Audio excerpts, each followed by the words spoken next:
নমস্কার, live stories with Soma YouTube চ্যানেলের সকল দর্শক শ্রোতা বন্ধুদের সাদর আমন্ত্রণ জানাই আজকের এই নতুন একটি ভিডিওতে। নতুন দর্শক শ্রোতা বন্ধুরা কি ভাবছেন, সাবস্ক্রাইব করবেন কিনা? করেই ফেলুন। চ্যানেলের আলোচনা আপনাদের সমৃদ্ধ করবে আশা করি। আজকের আলোচনার বিষয় হলো বেলুড় মঠে ভগবান শ্রী শ্রী ঠাকুরের প্রথম আবির্ভাব দিবস কিভাবে পালন করা হয়েছিল তা নিয়ে। আসুন তাহলে শুরু করা যাক। সালটা তখন 1901। ভগবান শ্রী শ্রী ঠাকুরের মন্দির অর্থাৎ স্বামীজির সাধের বেলুড় মঠ স্থাপন হয়ে গেছে।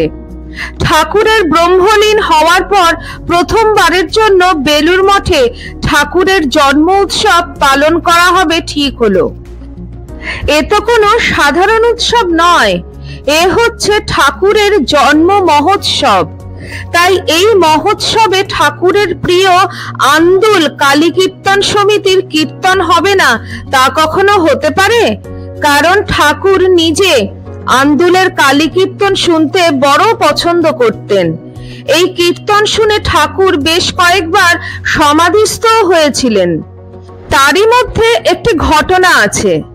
একবার কোন্নগরে স্বামী ব্রহ্মানন্দ অর্থাৎ রাখাল মহারাজের শ্যালকের বাড়ি ঠাকুর আন্দুল কালী কীর্তন সমিতির গানে মেতেছেন। মন বারণ বিষয় বিষ বিপিনে, এই গানটি শুনে সমাধিস্থ হয়েছিলেন ঠাকুর। যাই হোক, শ্রী শ্রী মায়ের নির্দেশে আন্দুলের ছেলেদের কাছে ডাক এলো যে বেলুড় মঠে ঠাকুরকে গান শোনাতে যেতে হবে। আন্দুলের ছেলেরা আনন্দে উৎফুল্ল হয়ে ঠাকুরের জন্ম উৎসবে বেলুড়ে গান শোনাতে হাজির হলো। মা আন্দুলের ছেলেদের মঠে কাঁঠাল গাছের তলায় বসে কীর্তন পরিবেশন করতে বললেন।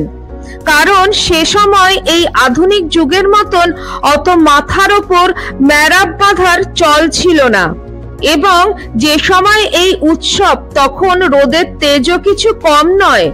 সুতরাং আন্দুলের ছেলেদের কষ্ট হবে ভেবে দয়াময়ী এবং সকলের মা ওই কাঁঠাল গাছের তলাটাই উপযুক্ত বলে মনে করলেন। ওই প্রথমবারের মতন শুরু হলো বেলুড় মঠে আন্দুল কালী কীর্তন সমিতির কীর্তন। মা নিজে বসে কীর্তন শুনছেন। প্রচুর ভক্তদের সমাগম ঘটেছে। আরো আরো ভক্ত নৌকা যোগে আসতে থাকছে দূর দূরান্ত থেকে। সেই সময় সড়ক যোগে যাতায়াতের চল অত ছিল না। যাতায়াতে জলযোগ ব্যবস্থায় উন্নত ছিল সেই সময়। যথারীতি আন্দুলের কীর্তন আসরে দয়াময়ী হয়েও গো মান, নিদয়া হয়েও না মা, এই গানটি চলছে। ঠিক তখনই এক সন্ন্যাসী মহারাজ ছুটতে ছুটতে এসে মাকে বললেন, মা মা, এক বিরাট সর্বনাশ ঘটে গেছে। মা জিজ্ঞাসা করলেন, কি হয়েছে? তখন সন্ন্যাসী মহারাজ বললেন, অনেক ভক্ত নৌকা যোগে এপারে আসছিলেন উৎসবে সামিল হতে, কিন্তু মাঝগঙ্গায় নৌকাডুবি হয়েছে, সকলে জলে পড়ে গেছে। তখনই মা ঠাকুরকে মনে মনে বলতে লাগলেন, হে ঠাকুর, এ কি বিপদের সম্মুখীন হতে হলো তোমার ভক্তদের, যারা দূর দূরান্ত থেকে তোমার টানে তোমার কাছে আসছে। তুমি দেখো তাদের যেন কোনো ক্ষতি না হয়। আন্দুলের ছেলেদের এই গানটি শেষ হয়েছে।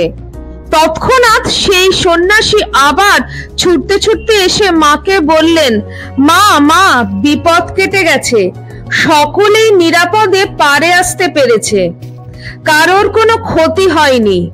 মা তখন স্বস্তির নিঃশ্বাস ফেললেন এবং আন্দুলের ছেলেদের আবার এই গানটি শোনাতে বললেন, দয়াময়ী হয়েও গো মা, নিদয়া হয়েও না মা। এইভাবে ঠাকুরের জন্ম উৎসব ধুমধাম করে চলতে থাকলো। সকলের মনে বড় ধুম লাগার ফলস্বরূপ হৃদয়ে নীলকমল ফুটে উঠল। এইভাবে চলতে চলতে আন্দুলের ছেলেরা আনন্দে আত্মহারা হয়ে উঠে নাচতে নাচতে গাইতে থাকলো, আর কেন মন এ সংসারে, যাই চলো সেই নগরে, যেথা দিবানিশি পূর্ণ শশী আনন্দে বিরাজ করে। সাথে সাথে সকল ভক্তগণ এবং সন্ন্যাসী মহারাজরা সেই আনন্দে সামিল হয়ে নাচতে লাগলেন। তখন স্বামী প্রেমানন্দের হাত ধরে স্বামী ব্রহ্মানন্দ অর্থাৎ রাখাল মহারাজ নাচতে নাচতে কীর্তনের আসরে অবতীর্ণ হলেন। সকলে আনন্দে মেতে উঠেছেন। হঠাৎ করে শ্রী শ্রী মা এক সন্ন্যাসীকে আদেশ করলেন তার রাখালকে এক্ষুনি কীর্তনের আসর থেকে সরিয়ে নিয়ে আসতে। সেই সন্ন্যাসী মহারাজ মাকে জিজ্ঞাসা করলেন, কেন মা? মা বললেন, পরে বলবো।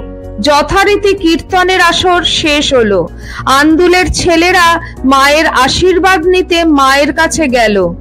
তখন গুটি গুটি পায়ে সেই সন্ন্যাসী মহারাজ মায়ের কাছে গিয়ে বললেন, কই মা, আপনি আমায় বললেন না তো যে রাখাল মহারাজকে কীর্তনের আসর থেকে কেন সরিয়ে আনার নির্দেশ দিলেন? মা তখন বললেন, ওরে, আমি স্পষ্ট দেখতে পেলাম যে স্বয়ং ঠাকুর কীর্তনের আসরে অবতীর্ণ হয়েছেন এবং রাখালের হাত ধরে নৃত্য করছেন। আর একটু দেরি হলে রাখালও ঠাকুরের সাথে নৃত্যরত অবস্থায় লীন হয়ে যেত। এই কথা শুনে আন্দুলের ছেলেরা আনন্দের কান্নায় ভেঙে পড়ল। মা বললেন, আন্দুলের কালী কীর্তন যে স্থানে হয় সেই স্থানে স্বয়ং ঠাকুর অবতীর্ণ হন। এইভাবেই সেদিন বেলুর মঠে ভগবান শ্রী শ্রী ঠাকুরের প্রথম আবির্ভাব দিবস পালিত হয়েছিল। বেলুরের আকাশ বাতাস মুখরিত হয়ে উঠেছিল এক পরম শান্তিতে। করুণাময়ের করুণার ধারা আজও সমানভাবে বয়ে চলেছে তার ভক্তদের মধ্যে সারা ব্রহ্মাণ্ডে। আজকের ভিডিও কেমন লাগলো আপনাদের? অবশ্যই কমেন্ট সেকশনে কমেন্ট করে জানাবেন। আবার খুব শিগগিরই দেখা হচ্ছে আপনাদের সঙ্গে কোনো একটি নতুন ভিডিওতে। সবাই ভালো থাকবেন, সুস্থ থাকবেন। জয় মা, জয় ঠাকুর, জয় স্বামীজি।